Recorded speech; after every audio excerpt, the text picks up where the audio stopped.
Okay, good afternoon. I'm sure you all are taking a good care of yourself. Now, I welcome you to the Sound of Music Part 2.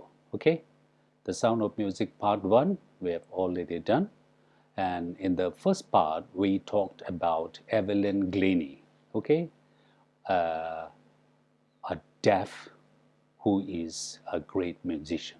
Okay, yes. So Evelyn Glennie, we have already learned, okay, about the life story of Evelyn Glennie, and we learned so many lessons from her life. Okay, what were some of the lessons?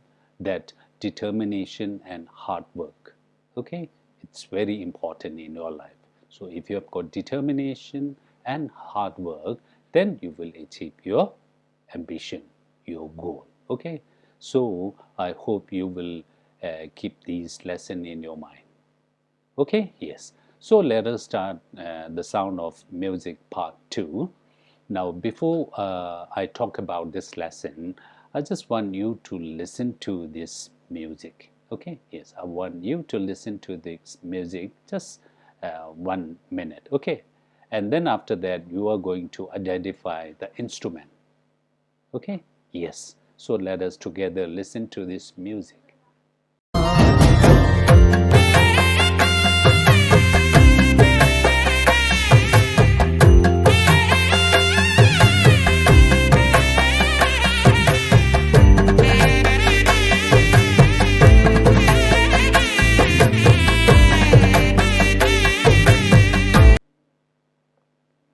Okay, so you have heard that music. It's very melodious. It touches your heart, isn't it?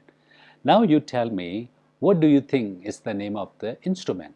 What is the name of that instrument? Do you know the name of that instrument? Okay, yes. So let me tell you, the name of the instrument is Chennai. Okay, what is the name of the instrument? Chennai. It's a traditional Indian musical instrument. Okay, yes.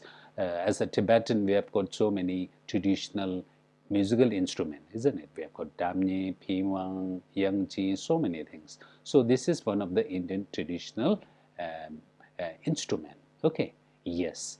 Now you can also see the picture of Chennai, how Chennai look like. Okay, yes.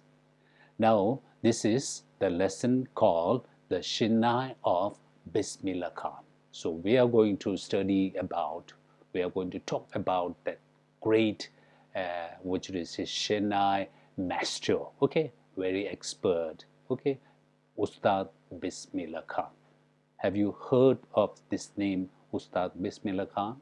There are so many great singers, musicians in India, in Tibetan, and almost in every country. Okay, yes, in India you have heard about Zakir Hussain, who plays tabla. Okay, yes. So we also have Ustad Bismillah Khan, who plays Chennai. Okay, yes.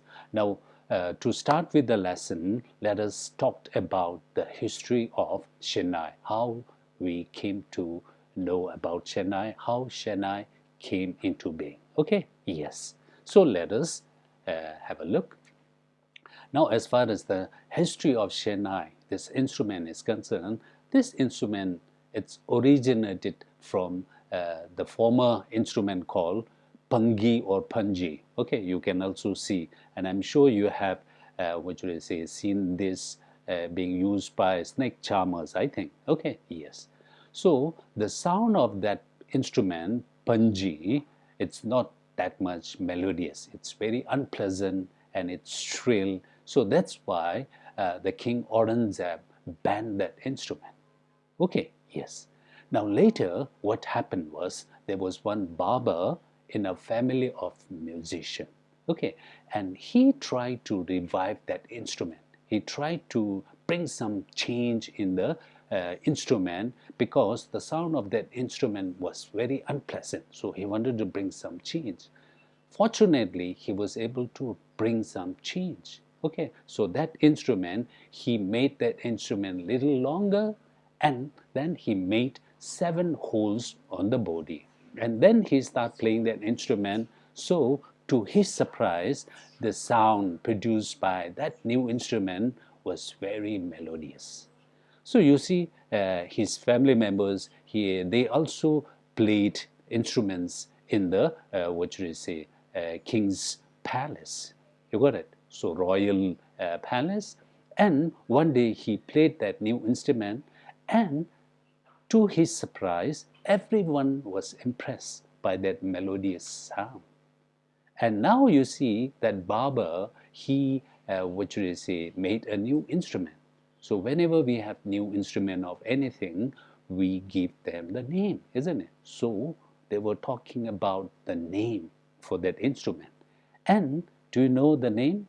Yes, the name given to that new instrument was called Chennai. Okay, what do you say? Chennai. Okay, yes. So Chennai is a combination of two words. Okay, She, which means the Emperor Shah. Okay, Ne means barber. It means barber. So since it was first played in Emperor Shah's chamber, palace, that too by a barber, that instrument was called Chennai. Did you understand? Okay, yes. This is how the instrument got its name Chennai. It comprises of two words. She means the Emperor Shah and Ne means the barber. So that instrument was first played in Emperor Shah's chamber and by a barber. So that's why it was called Chennai. Now, this Chennai has got much more which a melodious sound than punji. Okay, yes, punji or punji. Okay, and because of that, that instrument is considered very auspicious. Okay, yes. Now time goes by, and then you see the picture of this great man. Okay, he is Ustad Bismillah Khan. Now it is because of this Ustad Bismillah Khan that the instrument became very popular, and the sound of Chennai began to be considered as auspicious, very precious. So in Tibetan, okay, we also have some instrument which we play on some special occasion. We don't play all the time. Okay, so Chennai is one of the instrument which is considered as auspicious. So that's why that instrument is played in the temples and during weddings. So during Indian wedding, if you have seen some Indian wedding, you must have heard that instrument, the musician playing Chennai. So did you understand the history of that instrument, Chennai? Chennai is a new, which is a version of Panji, and that Chennai became popular after Ustad Bismillah Khan. Okay, yes, he was a great Chennai player. Okay, and Chennai was considered auspicious, and it is played in temples and weddings. Did you understand? So who made that Chennai very important and popular? It was Ustad Bismillah Khan. Okay, so that's why we are going to learn about Ustad Bismillah Khan and his life story, and what are the things that we can learn from this great man who has received so many awards. Okay, yes. Now let us talk about it. Ustad Bismillah Khan, you know, he was born on 21st March 1916 in a small village in Bihar, and it was Dumrao, okay, in a family of musicians. So you remember Evelyn Glennie? She was also born in a family of musicians. So likewise, Ustad Bismillah Khan was also born in a family of musicians. So a family of musicians means each and everybody in the family plays instrument. Okay, yes.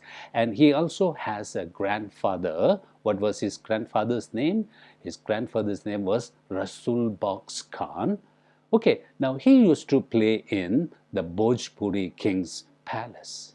And not only his grandfather, Bismillah Khan's father, Palgambar Box, and other paternal ancestors, you see, they all were great Chennai player. Okay, but it doesn't mean that Ustad Bismillah Khan will automatically become a great Chennai player. No, okay, you need to work hard, isn't it? So let us see. Now, as a child, Ustad Bismillah Khan used to go with his uncle to the temples and he joined his uncle and sing Bhojpuri Chata, Bhojpuri song or like that. Okay, and the local Maharaja would give him laddu. Okay, not just ordinary laddu, but big laddu weighing 1.25 kilograms. You see, so you can imagine the size of the laddu. And his maternal uncle, okay, so Bismillah Khan's mother used to take him to his maternal uncle, and maternal uncle, you know, he was employed to play Chennai in the Vishnu temple of Banaras. You know Banaras? It's an old name of Varanasi, where we have river Ganga, isn't it? So his maternal uncle used to play Chennai in the Vishnu temple, and as a child, he always used to go with his maternal uncle, and he would be impressed by the way he plays Chennai, and he would sit with him, and he would also learn and practice with his maternal uncle. Okay, yes. So he worked hard, he practiced every day. Sometimes he used to go alone. Okay, yes, and then sit by the river Ganga, and then that Ganga used to inspire him to improvise and practice his ragas, the sounds, okay, and then he was able to invent his own ragas. You see, so such was the height of his success, isn't it? He became a very great Chennai player, and most of his family members also play Chennai, but it doesn't mean that he will automatically become a great Chennai player. Okay, it was because of his hard work, okay, and dedication that he became a great, what should I say, Chennai player. You remember that Evelyn Glennie? She also worked hard. It was not easy for anyone to become a great. Okay, you need to sacrifice a lot. So that was about Ustad Bismillah Khan. Right from his childhood, he was in touch with the Shina instrument. Okay, yes. Now he became so popular, not just in India, in all over the world. Okay, now let us talk about some of his achievements. Okay, yes. So at age of 14, you see, at the age of 14, very young, he was able to accompany his uncle, okay, to Allahabad Music Conference, and he performed during that conference. And at the end of the conference, Ustad Faiz Khan, another, what should I say, musician, great musician, he said, work hard and you will become better. Okay, work hard. So that was the advice. And Ustad Bismillah Khan might have taken that advice, okay, very seriously. Okay, because of that, he became a great maestro. Okay, yes. And then the All India Radio, okay, yes, came in Lucknow in 1938, and it became a big break for Ustad Bismillah Khan. Okay, big break means the start of your profession. Okay, sometimes it becomes very lucky, and sometimes you don't lucky, isn't it? So it was a very lucky opportunity for him. And not only that, India's independence, 15th August 1947, India got its independence. Okay, yes. So during that time, Ustad Bismillah Khan greeted the whole nation with his Chennai. He played Chennai. Okay, and after his Chennai, the Pandit Jawaharlal Nehru, he gave his famous speech, "The Tryst with Destiny." Okay, yes. And then he not only performed shows in India, but he went abroad, so many countries. For example, the king of Afghanistan, okay, King Zahir Shah invited him, and the king was so impressed by his music that he gave as a present a very priceless Persian carpet. Okay, carpet, very expensive carpet. Not only that, Ustad Bismillah Khan also started working in the films. Okay, yes, he worked with Vijay Bhatt, and he worked with Vikram Srinivas, a Kannada filmmaker. Okay, yes. And then he went to USA and performed in the Lincoln Center Hall.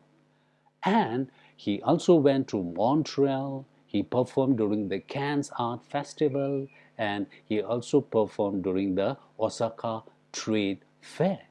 You see, so such was his achievement. Not only that, in Tehran, okay, there was a special auditorium built in his name.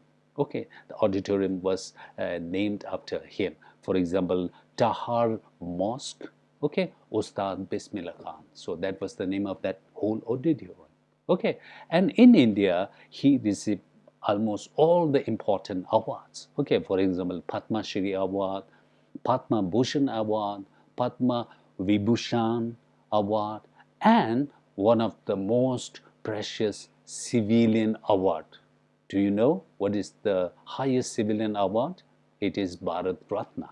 Okay, yes. So he was awarded Bharat Ratna in 2001. So these are some of the achievements. Okay, yes. It might not be easy for him to acquire, for anybody, I mean, to acquire such a stature. Okay, yes. So for Need, he might have worked so hard, he might have sacrificed a lot.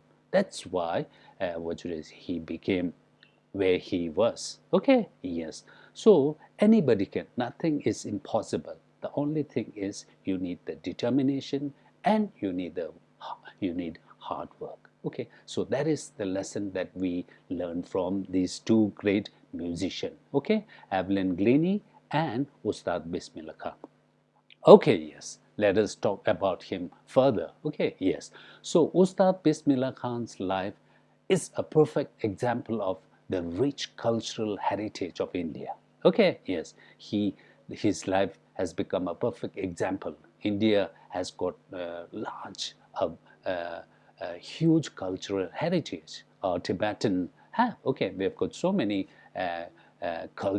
rich cultural heritage, and it is important for the young people to preserve all these things. Okay, yes.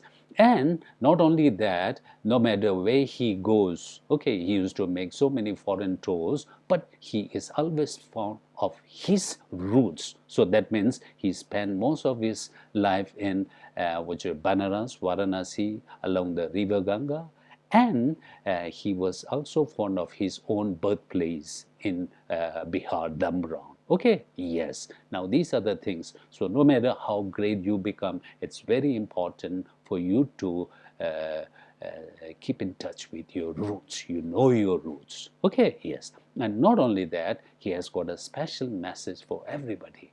And what did he say? He said, teach your children music. That is Hindustan's richest tradition. Even the West is now coming to learn our music. Okay, yes. So we have got so many modern instruments like this, but it's important for every one of us to teach our children music. That is Hindustan richest tradition. Okay. Why? Because even the West is also coming to learn our music. So it's very important for us to give our own value to our own traditional music. That can also apply to the Tibetans also. Okay, we have got so many tradition. Okay, so it's very important for the elder generation to teach the younger generation about our rich culture, so that we can preserve our rich culture and tradition. You got it? Okay, yes. But this great person finally, died on 21st August 2006. So when did Ustad Bismillah Khan die? He died on 21st August 2006. Okay, yes. So when a great person dies, the whole nation mourns her, isn't it? So you see, when Ustad Bismillah Khan died, okay, yes, there was a one-day national mourning. Okay, the whole nation mourned because his life was a perfect example of rich cultural heritage, and he had made India proud, and he was responsible, for preserving the rich cultural heritage of India, isn't it? So that was the thing, and he was also awardee, I told you, awardee of the most prestigious civilian award, that is Bharat Ratna, okay, in 2001. So with this, we have come to the end of what should I say, Ustad Bismillah Khan's story. I'm sure there are so many things that you can learn from him. Okay, yes. No matter how great you become, it's important for you to keep in touch with your roots. Okay, yes. And the road of success is not always beautiful. Okay, you need to work hard, you need to sacrifice. Even if you belong to a good family, okay, it is you who really needs to make your own standard, make your own position. Okay, yes. So these are some of the things that you can learn from Ustad Bismillah Khan. Okay, yes. You have also taken some lesson from the life story of Evelyn Glennie. Okay, yes. So in this chapter, The Sound of Music, we talked about two great musicians. Okay, there are so many musicians. Of course, there are so many lessons that we can learn from these great people. Okay, yes. If you take this lesson and if you apply that in your own life, I think you will also become somewhat like Ustad Bismillah Khan or Evelyn Glennie. Okay, yes, nothing is impossible. You got it? Okay, yes. Now, after watching this, I want you to write uh, your opinion about Ustad Bismillah Khan and what are some of the things that you learned from his life. I want you to write a small paragraph. Okay, so with this, I'm going to stop here. Thank you, take care, and we will see you in the next lesson. Okay? Yes.